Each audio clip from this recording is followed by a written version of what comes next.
Garichian, alors qu'il reste un peu moins de 45 secondes à jouer. J'ai l'impression qu'il y a des fumigènes qui sont déjà sortis du côté des supporters biennois.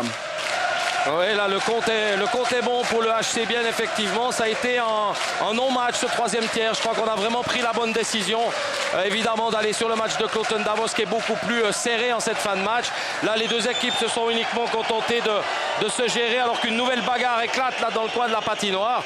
Vous savez, c'est la vie, c'est un éternel recommencement. Il y a un adage qui dit après la pluie vient le beau temps, alors que là, on se bat vraiment entre Sigrist apparemment et un joueur biennois qui a même perdu son maillot et son casque. Donc tous les deux vont rentrer au vestiaire. Le match se termine un peu comme il avait commencé. On vous le rappelle, avec les mises à l'écart de Nussli et Roufnart qui ont pris une pénalité de match avant même que la rencontre débute. C'était certainement prémédité, Garichian l'a souvent dit. Et puis juste derrière, l'autre expulsion de Chantré Gaillard, ça fait beaucoup plus de mal. On tentera de l'analyser après à la bande avec Jean-Marc Rossier une fois que le match à Cloton sera terminé, pour pouvoir justement voir quelle incidence il y a eu, parce que Gaillard notamment était beaucoup aligné dans les situations spéciales et Chantré, qui depuis 2 matchs n'était pas vraiment dans son assiette. Évidemment que ça a été un très bon coup là des Biennois, qui ont répondu du tac au tac à la première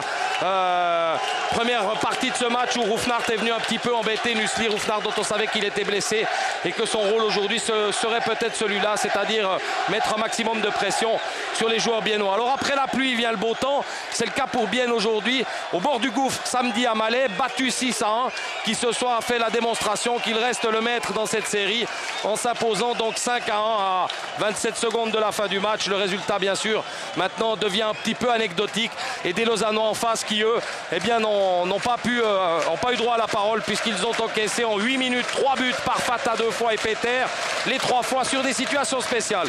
Le match va se terminer ici. Je pense qu'on ne va pas épiloguer non plus. Il n'y aura plus grand chose qui va se passer. Je vous propose de vous redonner la parole au studio, parce que du côté de Cloton, c'est là que ça se passe actuellement.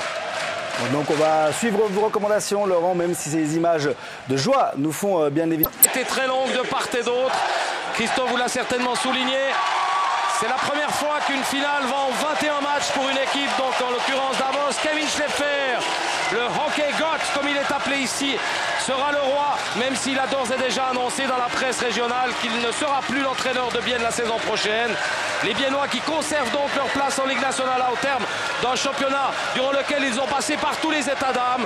Et pour Lausanne, il faudra remettre l'ouvrage sur le métier l'année prochaine, avec les arrivées notamment de Fedulov et d'Olivier Keller, de très très bons renforts au niveau de la Ligue nationale B, et qui vont certainement peser de tout leur poids dans la nouvelle saison, dont les Lausannois, et Gérard Scheidegger nous le confirmera tout à l'heure avec Jean-Marc Rossier, certainement vont tout faire pour atteindre cet objectif qu'ils recherchent depuis 3 ans maintenant, c'est-à-dire l'ascension en Ligue nationale. Mais bravo aux Biennois qui s'en sortent donc cette saison avec cette très belle victoire 5-1 cet après-midi contre Lausanne. Merci Laurent, merci bien.